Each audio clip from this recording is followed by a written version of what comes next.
ഇങ്ങനെ നിരവധി പെൺകുട്ടികളെ സ്നേഹം നടിച്ച് വഞ്ചിച്ച് എന്നിട്ട് ഗർഭിണിയായപ്പോ ആ ഗർഭം അലസിപ്പിക്കുന്നതാണ് നല്ലത്, അത് നിനക്കും നല്ലതാണ് എനിക്കും നല്ലതാണെന്ന രീതിയിൽ പറയുന്ന ഒരു രീതിയിലേക്ക് ഉള്ള ഒരു കാട്ടാളത്തം നമുക്ക് കേരളത്തിന്റെ സംസ്കാരത്തിന് യോജിച്ചതാണ്.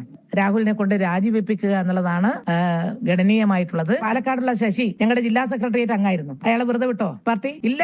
അപ്പോൾ പി.കെ. ശശിക്കെതിരെ എന്ത് നിലപാടെടുത്തു എന്നാണ് ശ്രീമതി ടീച്ചർ പറയുന്നത്? പാർട്ടി കോടതി തീർപ്പ് കൽപ്പിച്ച ശേഷവും പി.കെ. ശശി എം.എൽ.എ. ആയി തന്നെ തുടർന്നു. സംഘടനാ നടപടിയെടുത്തത് പാർട്ടി കാര്യം മാത്രമാണ്. പൊതുജനങ്ങൾക്ക് എന്ത് സന്ദേശമാണ് CPM നൽകിയത്? ഇതേ പി.കെ. ശശി അല്ലേ പിണറായി സർക്കാരിന്റെ കാലത്തെ ഇപ്പോഴത്തെ KTDC ചെയർമാൻ? അപ്പോൾ ജനങ്ങളെ വിഡ്ഢിയാക്കുകയാണോ പി.കെ. ശ്രീമതി? പിന്നെ ഇന്ന് രാഹുൽ മാങ്കൂട്ടത്തിന്റെ രാജി ആവശ്യപ്പെട്ട CPM വനിതാ നേതാക്കൾ മുകേഷ് എം.എൽ.എ. പീഡന കേസ് നേരിട്ടപ്പോൾ രാജി ആവശ്യപ്പെട്ടോ എന്നുകൂടി നമ്മളൊന്ന് പരിശോധിക്കണമല്ലോ. ഒന്ന് കണ്ടുവരാം. ഇതുമായി ബന്ധപ്പെട്ടുകൊണ്ട് പ്രത്യേകിച്ച് അറസ്റ്റ് ചെയ്യപ്പെടുകയും മുൻകൂർ ജാമ്യം തേടിയതിനാൽ അദ്ദേഹത്തിന് അറസ്റ്റ് ചെയ്ത് വിട്ടയച്ചു. പക്ഷെ ഇക്കാര്യത്തിൽ ഇങ്ങനെയുള്ള ചില സന്ദർഭങ്ങളിലെല്ലാം പൊതുവെ അവനവൻ തന്നെയാണ് ഇക്കാര്യങ്ങളിൽ ഔചിത്യപൂർവ്വം തീരുമാനമെടുക്കേണ്ടത്.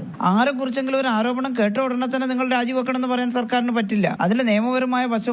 ധാർമ്മിക ഓരോ ആളുകളെയും സംബന്ധിച്ച് വ്യത്യസ്തമായിരിക്കും. ധാർമ്മികത ഉയർത്തിപ്പിടിച്ചുകൊണ്ട് രാജിവെക്കുന്നാണെങ്കിൽ അത് അദ്ദേഹമാണ് തീരുമാനിക്കേണ്ടുന്നത്. കോടതി ശിക്ഷിക്കുന്ന പക്ഷം 2 വർഷത്തിൽ കൂടുതൽ ശിക്ഷക്ക് വിധേയനാക്കി കഴിഞ്ഞാലാണ് MLA സ്ഥാനം രാജിവെക്കേണ്ടതായിട്ടുള്ളത്. ബബ്ബ എന്ന സിനിമാ ഡയലോഗാണ് ഓർമ്മ വരുന്നത്. എന്തായാലും രാഹുൽ മാങ്കൂട്ടത്തിൽ MLA പദം രാജിവെക്കണമെന്ന് ആർജവത്തോടെ കോൺഗ്രസ് വനിതാ നേതാക്കൾ ആവശ്യപ്പെടുന്നത് ആ പാർട്ടിയുടെ തിളക്കം കൂട്ടുകയാണ്.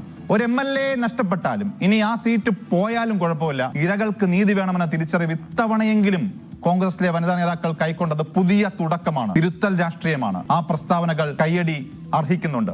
ഇനി ഇടത് വനിതാ നേതാക്കളുടെ പ്രതികരണം അത് തട്ടിപ്പാണ്. CPM-ലെ വനിതാ നേതാക്കൾ അവരുടെ MLA-മാർ പീഡന കേസ് നേരിട്ടപ്പോൾ രാജി ആവശ്യപ്പെടാതെ കൈക്കൊണ്ട ഇരട്ടത്താപ്പാണ് നമ്മളിപ്പോൾ കേട്ടത്. ഉസ്ബെക്കിസ്ഥാനിലെയും നിക്കരാഗ്വയിലെയും പോളണ്ടിലെയും ഇനി വടക്കേ ഇന്ത്യൻ സംസ്ഥാനങ്ങളിലെയും സ്ത്രീകൾക്ക് വേണ്ടി ഘോരം പറയുകയും എന്നാൽ കേരളത്തിൽ സ്വന്തം പാർട്ടിയിലെ MLA-മാർ ലൈംഗികാരോപണവും ലൈംഗിക കേസും നേരിട്ടപ്പോൾ ആ സഖാക്കളെ പൊതിഞ്ഞു പിടിച്ചവരാണ് ഇന്ന് വന്ന് വലിയ ധാർമ്മികത പ്രസംഗിച്ചത്. നീതിന്യായ കോടതിയും പാർട്ടി കോടതിയും പരിശോധിച്ച എത്ര ലൈംഗികാരോപണ കേസുകളിൽ സഖാക്കളായ MLA-മാരുടെ രാജി ഈ ടീച്ചർമാർ ചോദിച്ചു വാങ്ങിയിട്ടുണ്ട്. അപ്പോൾ ചൊല്ലും ചെയ്ത്തും രണ്ടാകുന്നതിനെ ഇന്ത്യൻ സംസ്ഥാനമായ കേരളത്തിൽ 3.5 കോടി മലയാളികൾ സംസാരിക്കുന്ന മലയാള ഭാഷയിൽ കാപഠ്യം എന്നാണ് പറയുന്നത്. അതിൽ നിന്ന് മാറി നിൽക്കാൻ രാഹുല് അറച്ചു നിൽക്കേണ്ട കാര്യമില്ല. സ്ത്രീപക്ഷത്ത് നിന്നുകൊണ്ട് മാറി നിന്ന് ഇന്ത്യൻ നാഷണൽ കോൺഗ്രസ് മാതൃക കാണിക്കണം എന്നാണ് എന്റെ അഭിപ്രായം. ഇത്തരം ആരോപണ വിധേയരായ ആളുകൾ ഒരു കാരണവശാലും ഇതുപോലെയുള്ള സ്ഥാനങ്ങളിൽ ഇരിക്കുന്നത് അർഹരല്ല. അവർ ആ സ്ഥാനങ്ങളിൽ നിന്ന് മാറി നിന്ന് അന്വേഷണം നേരിടുകയാണ് വേണ്ടത്.